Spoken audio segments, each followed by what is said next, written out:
जय माता की। नर्मदा नदी उल्टी क्यों बहती है, इसकी पुराणों में एक जानकारी मिलती है, उसी पर आज हम बात करेंगे। भारत की प्रमुख नदियों में से एक नर्मदा नदी का बेहद खास धार्मिक महत्व होता है।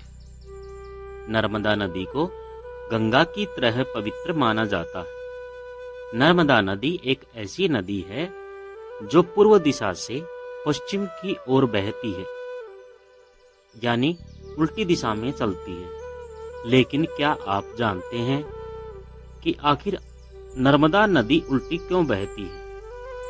नर्मदा जयंती के मौके पर आपको नर्मदा नदी के उल्टे बहने का भी एक कारण बतलाते हैं। देखिए, भारत में नदियों से लोगों की धार्मिक आस्थाएं जुड़ी हैं। हमारे देश में लगभग 400 के तकरीबन नदियां बहती हैं और इनमें से कुछ नदियों को देवी के समान पवित्र माना जाता है।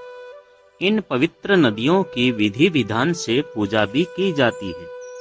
गंगा, यमुना और सरस्वती की तरह नर्मदा नदी भी लोगों के लिए आस्था का केंद्र मानी जाती है।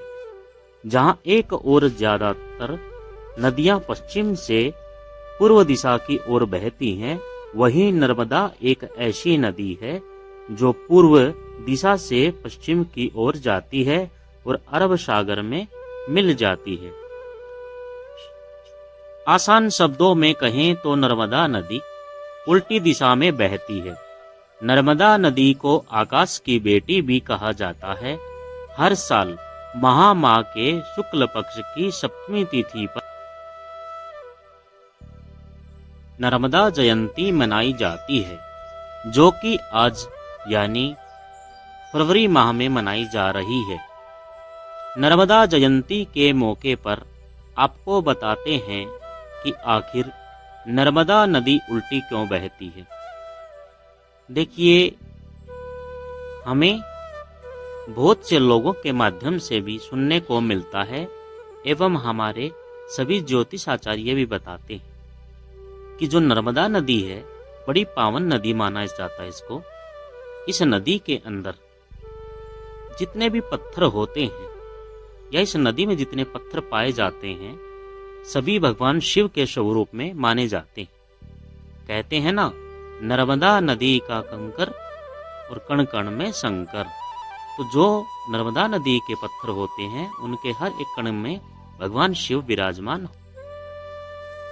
रामायण और महाभारत जैसे ग्रंथ पुराणों में नर्मदा नदी का उल्लेख मिलता है। वायु पुराण और स्कंद पुराण के रेवा खंड में नर्मदा नदी के अवतरण और महत्व की कथा का वर्णन किया गया है। इसी कारण नर्मदा को रेवा भी कहा जाता है। हिंदू धर्म में पवित्र नदी माने जाने वाली नर्मदा का उद्गम स्थल अमरकंटक है। इसके अलावा नर्मदा नदी के दोनों किनारों पर कई देवस्थान भी स्थित हैं।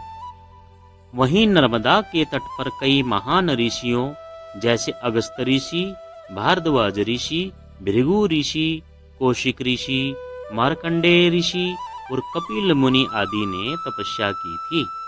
आइए यहाँ आपको विस्तार से जाने नर्मदा नदी के धार्मिक और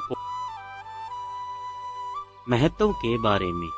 साथ ही नर्मदा नदी के उल्टे बहने की पौराणिक कथा भी इसमें बताएंगे। धार्मिक मान्यताओं के अनुसार नर्मदा नदी की उत्पत्ति भगवान शिव से मानी जाती है।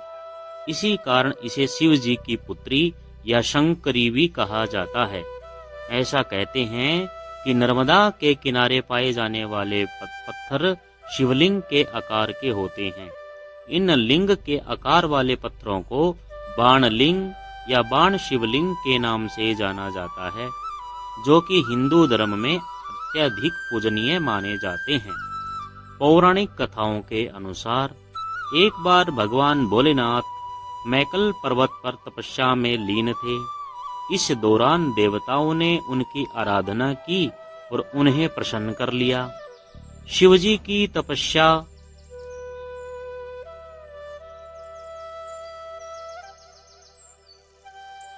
इसके दौरान उनके शरीर से कुछ पसीने की बूंदें गिरी, जिससे एक सरोवर की उत्पत्ति हुई। इस सरोवर से एक द्वितीय दिन नर्मदा ने राजकुमार को देखने की इच्छा व्यक्त की और नर्मदा ने इसके लिए अपनी सहेली जोहिला और सोनभद्र के पास संदेश लेकर भेजा। जब सोनभद्र ने जोहिला को देखा तो उन्हें नर्मदा समझकर प्रेम प्रस्ताव रखा। जोहिला यह प्रस्ताव ठुकरा नहीं पाई और सोनभद्र से प्रेम करने लग गई। जब नर्मदा को इस बात का पता चला तो वह बहुत क्रोधित हुई और उन्होंने आजीवन कुंवारी रहने का प्रण ले लिया। उसी समय से नाराज होकर के नर्मदा विपरीत दिशा में बहने लगी और अरब सागर में जाकर के मिल गई। तब से नर्मदा नदी को एक कुंवारी नदी के रूप में पूजा जाता है। नर्मदा नदी के हर कंकड़ को नर्मदेश्वर शिवलिंग भी कहा जाता है।